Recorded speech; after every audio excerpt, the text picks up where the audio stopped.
Good morning. Today we are going to start our remaining lesson. It is lesson number 18, The British Raj and the First War of Independence. Discontent among Indians. जो Indians हैं उनके अंदर असंतोष जागना. Soon there was widespread discontent among the Indians. थोड़ी देर में जो Indians हैं उनके अंदर एक बड़े पैमाने पर असंतोष की जो भावना है वो पैदा हुई. The officers of the East India Company used unfair means to get rich. अब जो ईस्ट इंडिया कंपनी है उनके ऑफिसर्स अनफेयर मतलब कुछ भी कर रहे थे वो क्या बनने के लिए, रिच बनने के लिए. They did so at the cost of the Indians. ये सब उन्होंने किसकी कोस्ट पे किया? Indians. The farmers in India were forced to grow crops like indigo and cotton. अब जो फार्मर्स थे इंडिया के उनको फोर्स किया गया जबरदस्ती कि वो कौन सी क्रॉप्स उगाएं, इंडिगो और cotton, which provided the British with raw material for their factories. और ये जो क्रॉप्स हैं ये ब्रिटिश को चाहिए थी ताकि वो ये रॉ मटेरियल ले जा सके और अपनी फैक्ट्रीज के अंदर उसका यूज कर सके. The British purchases these at very low prices. अब जो ब्रिटिश थे वो काफी कम प्राइस के अंदर इन क्रॉप्स को खरीदते थे. As a result the farmers suffered. इस वजह से जो फार्मर्स थे, जो किसान थे, वो सफर कर रहे थे. They become poorer while the British made huge profit. अब अगर वो सस्ते में बेच रहे हैं तो वो क्या हो रहे थे, उनकी जो मेहनत थी वो ज्यादा थी लेकिन उनको रुपए कम मिल रहे थे तो वो गरीब हो रहे थे. लेकिन जो ब्रिटिश है वो लोग और प्रॉफिट कमा रहे थे क्योंकि वो महंगी चीज को सस्ती में खरीद लेते थे. The mill cloth made by the British industries वो सोल्ड इन इंडिया. अब ब्रिटिश क्या करते थे, भारत से कच्चा माल लेके जाते थे, अपनी फैक्ट्रीज के अंदर कपड़े बनाते थे और उनको इंडिया के अंदर दोबारा हाई रेट्स के ऊपर सेल करते थे. This was cheaper and of better quality than the cloth made by local weavers. अब जो कपड़े ब्रिटिश बना के लेके आते थे वो क्या थे, चीपर थे वो और अच्छी क्वालिटी के थे. किससे अच्छी क्वालिटी के थे जो इंडियंस लोग लोकल मार्केट के अंदर बना रहे थे उससे बेटर क्वालिटी के थे. So more and more people about it. इसलिए क्या ज्यादा से ज्यादा पीपल, अगर उनको सस्ती चीज मिल रही थी और अच्छी क्वालिटी की चीज मिल रही थी तो उन्होंने जो ब्रिटिश मिल्स के क्लॉथ थे वो लेने शुरू कर दिए. As a result of this the Indian handloom industry suffers and the workers become poorer. इसकी वजह से जो इंडिया की हैंडक्राफ्ट, जो हाथों से कपड़ा बनाने की जो भी इंडस्ट्रीज थी उन सबको सफर करना पड़ा क्योंकि उनकी मार्केट वैल्यू कम हो गई और इसकी वजह से जितने भी वर्कर्स वहां पे काम कर रहे थे वो सभी गरीब हो गए. Trader also suffers because of the goods coming from Britain. जो ट्रेडर्स थे वो भी सफर कर रहे थे क्योंकि जो सामान था वो ब्रिटेन से आ रहा था. The British made unjust laws through which they could take control of more and more kingdoms in India.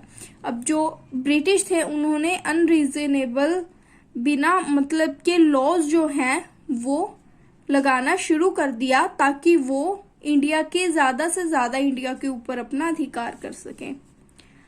One such law said that if a ruler died without a child, his kingdom would be taken over by the British. अब इसके अंदर इन्होंने एक नया rule ये निकाला कि अगर कोई भी राजा वो मर जाता है और उसका कोई बच्चा नहीं है, उत्तराधिकारी नहीं है उसके राज का कोई, तो वो जो राज है वो ब्रिटिश साम्राज्य के अंदर अपने आप से आ जाएगा. This made the Kings and nawabs of India very unhappy. इसकी वजह से जो इंडिया के नवाब थे और किंग थे, राजा महाराजा थे, उनको बहुत दुख हुआ. उनको ये सुन के वो बिल्कुल भी खुश नहीं थे. Many of the Indians, the farmers, worker, traders and rulers were angry and dissatisfied with the British rule. अब जो काफी सारे फार्मर्स थे, वर्कर्स थे, रूलर्स थे, वो सभी किसके खिलाफ हो गए? ब्रिटिश रूल जो थे उनके खिलाफ हो गए, उनसे डिससेटिस्फाइड हो गए, उनसे एग्री नहीं हुए वो। Whenever such a situation exists, जब भी कोई ऐसी सिचुएशन आती है, there are chance of a revolt और an uprising, तब विद्रोह होने के जो चांसेस हैं वो दिखाई देने लग जाते हैं। People forget their fears and differences, जो लोग हैं वो अपने जो आपसी उनके डिफरेंसेस थे, कास्ट, रिलीजन, इन सब चीज़ों को लेकर, और जो उनके अंदर डर था वो सभी भूल गए। And together rise against the ruler, और एक साथ मिलके उन्होंने जो रूलर्स थे उनके खिलाफ आवाज उठाई। This is what happen in India in 1857। 1857 के अंदर ये सब कुछ इंडिया के अंदर हुआ। A small incident started a revolt that quickly spread through the population. एक छोटा सा इंसिडेंट था जिसने रिवोल्ट, एक विद्रोह है जो, उसका रूप धारण कर लिया और धीरे धीरे सारी पॉपुलेशन के अंदर, सारे लोगों के अंदर ये फैल गया। द रिवोल्ट ऑफ 1857, 1857 का विद्रोह, the first war of independence. ये 1857 के अंदर इंडिपेंडेंस के लिए इंडिया के अंदर फर्स्ट जो वॉर है वो हुई थी। अब अगर आपको क्वेश्चन आएगा फर्स्ट वॉर ऑफ इंडिपेंडेंस कब हुई थी? 1857। Before the revolt started there were several months of tension among the Indian soldiers. जब ये विद्रोह शुरू होना था उससे कई महीने पहले ही जो इंडियन सोल्जर्स थे जो हमारे, उनके अंदर एक टेंशन का माहौल बन गया था।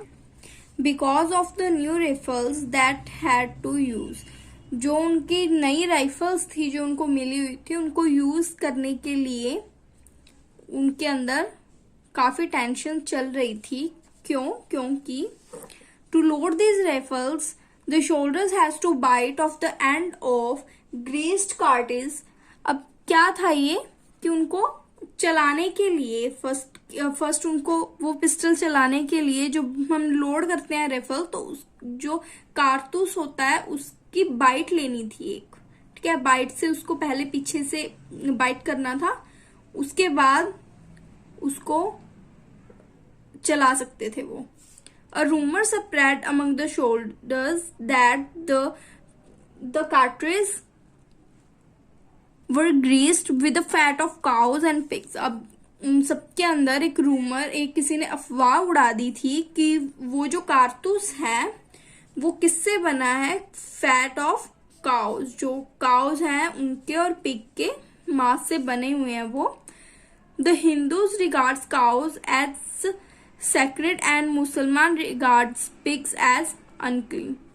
अब हिंदू और मुसलमान दोनों के लिए और काउज और जो पिग्स हैं वो बहुत ही इंपॉर्टेंट थे। So the rumours angered both the Hindus and the Muslim soldiers. अब जो हिंदू और मुसलमान दोनों जो सिपाही थे, जब उन्होंने ये बात सुनी तो वो एंग्री हो गई इन अफवाहों को सुन के। On 29 March 1857 an Indian shoulder Mangal Pandey attacked a British officer near Calcutta, now Kolkata. There was widespread discontent and anger among the Indian soldiers when Mangal Pandey was hanged on 8 April 1857। अब जब ये सबको गुस्सा आ गया तो वहां पे एक इंडियन सोल्जर थे जो कि थे मंगल पांडे, आप सबने इनका नाम सुना हुआ था। उन्होंने एक ब्रिटिश ऑफिसर के ऊपर अटैक कर दिया। कब किया था अटैक उन्होंने? 29 मार्च 1857। जो विद्रोह की तरफ जो ये पहला कदम था ये मंगल पांडे ने उठाया था। तो उसकी वजह से जो मंगल पांडे हैं उनको फांसी की सजा सुना दी गई थी 8 अप्रैल 1857 को, जिससे जो इंडियन सोल्जर्स थे उनके अंदर और भी जो गुस्सा है वो भर गया। On 10 May 1857, Indian soldiers in Meerut shot down their officers and took over Meerut। अब जो मेरठ के अंदर जो शोल्डर्स थे उन्होंने 10 मई 1857 को शॉट डाउन किया, एक ऑफिसर को शूट कर दिया और मेरठ चले गए। Then they march to Delhi and persuaded the last Mughal emperor Bahadur Shah Zafar to lead the revolt. अब उन्होंने क्या किया, वो कहाँ चले गए, दिल्ली चले गए और वहां पे जाके उन्होंने बहादुर शाह जफर जो कि मुगल एम्पीरियर के लास्ट शासक थे, उनसे उन्होंने मदद मांगी कि ये विद्रोह को वो लीड करें। The revolt spread rapidly to other parts of India. जो ये रिवोल्ट था, ये विद्रोह था, ये पूरे इंडिया के अंदर बड़े पैमाने पर फैलने लगा। Different leaders led the revolt in different parts of India. Different जो लीडर्स थे वो लीड कर रहे थे इस रिवोल्ट को, इस विद्रोह को अलग अलग पार्ट्स के अंदर इंडिया के। Some of the prominent leaders were, अब वो लीडर्स के नाम बताए हैं इन्होंने, Nana Saheb, Tatya Tope, Rani Laxmibai and Begum Hazrat Mahal. But the British had superior weapons and great military strength. But जो अभी ब्रिटिश थे वो भी कम नहीं थे, उनके पास भी जो वेपन्स थे वो बहुत सुपीरियर अच्छी किस्म के थे और अच्छी मिलिट्री स्ट्रेंथ थी उनके पास, अच्छी मिलिट्री थी उनके पास। Many Indian also sided with the British. काफी इंडियंस थे वो भी ब्रिटिश की तरफ हो गए। The revolt of 1857 also known as the first war of independence। मैंने आपको पहले ही बताया था कि ये जो 1857 का विद्रोह है इसको फर्स्ट वॉर ऑफ इंडिपेंडेंस भी कहा जाता है। Was finally crushed by the British। ये लास्ट के अंदर क्या होता है, ये जो विद्रोह है इसको दबा दिया जाता है, किसके द्वारा, ब्रिटिश के द्वारा। However the British were alarmed by the revolt। अब लेकिन इसके साथ जो ब्रिटिश हैं उनको भारत की जो ताकत है उसका अंदाजा तो हो ही जाता है। In 1858 the British government decided to take India under its direct control। The rule of the East India Company ended। इसी के साथ 1857 के अंदर जो ब्रिटिश गवर्नमेंट है उन्होंने डिसाइड किया कि जो इंडिया है उसको डायरेक्ट कंट्रोल के अंदर रखा जाए और इसी के साथ ही उन्होंने ईस्ट इंडिया कंपनी है उसको एंड कर दिया, उसको खत्म कर दिया। अब ईस्ट इंडिया कंपनी को एंडेड कब किया गया, 1858 के अंदर। Viceroy was appointed to rule over India on behalf of the crown. अब क्राउन के बिहाफ के ऊपर इंडिया पर रूल करने के लिए किसे नियुक्त किया, एक सूबेदार को, वाइसरॉय सूबेदार। Through the revolt failure, India were inspired by the bravery of those who fought against the British। अब चाहे ये रिवोल्ट जो था, ये 1857 का विद्रोह चाहे फेल हो गया था, लेकिन जो इंडियंस थे उनको काफी इंस्पिरेशन मिली थी। किस चीज की उनको किस चीज से इंस्पिरेशन मिली थी कि बहादुरी के साथ वो एक दूसरे के साथ मिलकर एक साथ आकर अपने जो डिफरेंसेस है, अपने फियर है उसको खत्म करके कुछ भी वो हासिल कर सकते हैं। It made them realize the injustice of the British rule and value of freedom। इसी के साथ जो उनको जो ब्रिटिश के द्वारा इनजस्टिस किया गया उनके साथ उसके बारे में पता चला और आजादी की जो वैल्यू है उसके बारे में उनको पता चला। It made them aware that if they stood united, they would defeat the British and gain independence। इसके साथ जैसे मैंने आपको बताया कि उनको ये पता चला कि वो कैसे stood united, एक साथ खड़े होकर जो ब्रिटिश है उनको डिफीट कर सकते हैं, उनको हरा सकते हैं और अपनी जो इंडिपेंडेंस है उसे वो हासिल कर सकते हैं। तो इसी के साथ आपका ये चैप्टर कंप्लीट होता है। आई होप कि आप सबको ये समझ आया होगा। अगर आपको मेरी वीडियो अच्छी लगे तो प्लीज़ लाइक और सब्सक्राइब कीजिएगा। धन्यवाद।